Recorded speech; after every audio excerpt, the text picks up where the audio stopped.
को बता, लोग भ्रमण करते थे और उन भ्रमण कार्यों के लिए मठ बनाए गए थे और उन्हीं मठ को बिहार कहा गया। आगे चलकर इन बिहार को बिहार कहा जाने लगा और बिहार में बौद्ध धर्म सबसे प्रमुख माना जाता है और ये पूरी दुनिया में विख्यात है और भारत का सबसे प्राचीन धर्म भी माना जाता है। अब बात करते हैं पश्चिम बंगाल की। भारत के इस नक्शे को देखिए, बंगाल का ये पश्चिमी भाग पड़ता है और इसलिए इसे पश्चिम बंगाल कहा जाता है। इसके साथ ही दोस्तों ये कहा जाता है कि उसको बंगाल को सबसे पहले बंगला कहा जाता था, जिसमें शब्द में बांग भी कहा जाता था इसे। और काफ़ी संस्कृति को अगर मिला दिया जाए तो इसके शब्द का अर्थ बदल जाता है। फिलहाल ये 1957 के बाद विभाजन के बाद कहा जाता है पश्चिम बंगाल, क्योंकि ये पश्चिमी भाग है। अब बात करते हैं झारखंड की। देखिए ये दो शब्दों से मिलकर बना हुआ है झारखंड।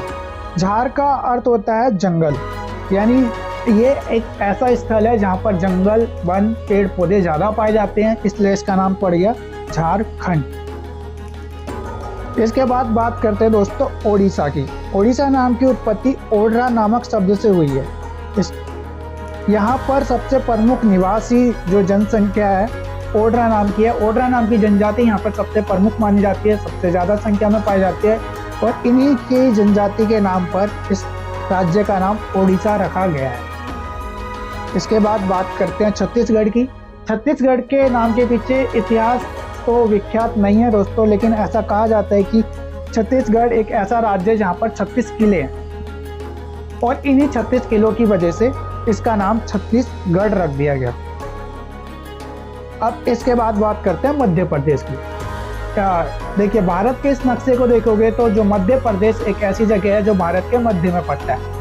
मध्य में पड़ने की वजह से ही इसका नाम मध्य प्रदेश रख दिया गया। अब बात करते हैं गुजरात की। गुजरात शब्द की उत्पत्ति गुजरात से हुई है और गुजरों द्वारा शासन किया गया था यहाँ पर सबसे ज़्यादा और उन्हीं के नाम के आधार पर इन्हें गुजरात कहा गया। अब बात करते हैं महाराष्ट्र की। देखिए कुछ लोग कहते हैं ये महान राष्ट्र है, यानी राष्ट्र का सबसे महान जगह है, इसलिए महाराष्ट्र पड़ गया। लेकिन दोस्त आपको बता दूं कि महाराष्ट्र के अंदर सबसे प्रमुख जो जाति है महार जाति है। महार जाति सबसे प्रमुख मानी जाती है और सबसे प्राचीन और वहाँ की मूल निवासी है और उन्हीं के आधार पर इसका नाम महाराष्ट्र रख दिया गया। अब बात करते हैं गोवा की। देखिए गोवा के नाम का अभी तक इतिहास नहीं आया सामने, अभी तक इसका विश्लेषण नहीं किया गया। इतना बता दूं दोस्तों आपको कि गोवा के अंदर पुर्तगाली और यूरोपीय ज़्यादा रहते हैं, बस इतना ही इसके बारे में पता है। अभी तक ये नहीं पता कि इसका नाम किस प्रकार से पड़ा। अगर आपको पता है कि गोवा के नाम के पीछे का क्या इतिहास है तो आप कमेंट सेक्शन में ज़रूर बताएं। अब बात करते हैं आंध्र की। देखिए भारत के इस नक्शे को देखोगे तो आंध्र प्रदेश जो है दक्षिणी हिस्से में पड़ता है और आंध्र का मतलब भी दक्षिणी होता है। लेकिन आपको बता दूं कि आंध्र प्रदेश एक ऐसी जगह है जहां पर आंध्र नाम की जाति सबसे मुख्य तौर पर विख्यात है। ये निवास करती है आंध्र नाम की जाति और उन्हीं जातियों के आधार पर इसका नाम आंध्र प्रदेश रख दिया गया। अब बात करते हैं कर्नाटक की। कर्नाटक शब्द की उत्पत्ति करु से हुई है, इसका अर्थ है गगनचुंबी। ये दक्कन पठारी एक क्षेत्र है और इसी दक्कन पठारी की वजह से ये कर्नाटक कहा जाता है। अब इसके बाद बात करते हैं तमिलनाडु की। तमिलनाडु दो शब्दों से मिलकर बना हुआ है, तमिल प्लस में नाडु। कहा जाता है कि ये तमिलों की एक भूमि है। तमिल लोगों की संख्या यहाँ पर सबसे ज़्यादा है, इसलिए इसे तमिलनाडु कहा गया। उन्हीं के आधार पर इनका नाम तमिलनाडु रख दिया गया। अब बात करते हैं केरल की। देखिए केरल शब्द का जो इतिहास है उसमें मतभेद है कि इसका नाम किस प्रकार से रखा गया। फिलहाल इतना बता दूं कि केरल के अंदर चेरा वंश के शासक जो थे सबसे प्रमुख माने जाते थे, उन्हीं वंश की वजह से इसका नाम केरल पड़ा गया है। बाकी अभी तक कुछ कंफर्म नहीं कहा गया है केरल के बारे में। अगर आप जानते हो तो कमेंट सेक्शन में ज़रूर बताएं। अब बात करते हैं तेलंगाना की। देखिए तेलंगाना के बारे में भी अभी तक कुछ कहा नहीं गया है कि इसके पीछे का क्या इतिहास है। तेलंगाना कोई अभी जाति भी नहीं है कि उसके अंदर कोई ऐसी प्रमुख जाति हो, लेकिन अभी कुछ नहीं पता है। अगर आप तेलंगाना के बारे में जानते हैं कि तेलंगाना का नाम क्यों रखा गया है तो आप हमें कमेंट सेक्शन में ज़रूर बताएं। अब बात करते हैं सिक्किम की। देखिए सिक्किम शब्द की उत्पत्ति लिम्बू से हुई है। प्राचीन समय में इसका अर्थ एक नया विशाल भवन के रूप में भी था। हालांकि तत्कालीन समय में इसे तिब्बती भाषा डेंजोंग भी कहा जाता है और इसी के आधार पर इसका नाम सिक्किम रखा गया। सिक्किम एक ऐसा राज्य है जहाँ पर बौद्ध धर्म सबसे प्रमुख माना जाता है और काफ़ी शिक्षित लोगों का ये शहर माना जाता है। अब बात करते हैं अरुणाचल प्रदेश की। अरुणाचल दो शब्दों से मिलकर बना हुआ है, अरुण प्लस में आंचल। अरुण का मतलब होता है सूर्य और आंचल का मतलब होता है दिखाई देना। तो ये ऐसा देश है, ऐसा प्रदेश है जहाँ पर सूर्य सबसे पहले दिखाई देता है, इसी वजह से इसका नाम अरुणाचल प्रदेश रख दिया गया। अब बात करते हैं असम की। असम शब्द का अर्थ अहम शासक से है। अहम शासक यहाँ पर 6 सदियों तक इन्होंने शासन किया था, इन्हीं शासक की वजह से इसका नाम असम रख दिया गया।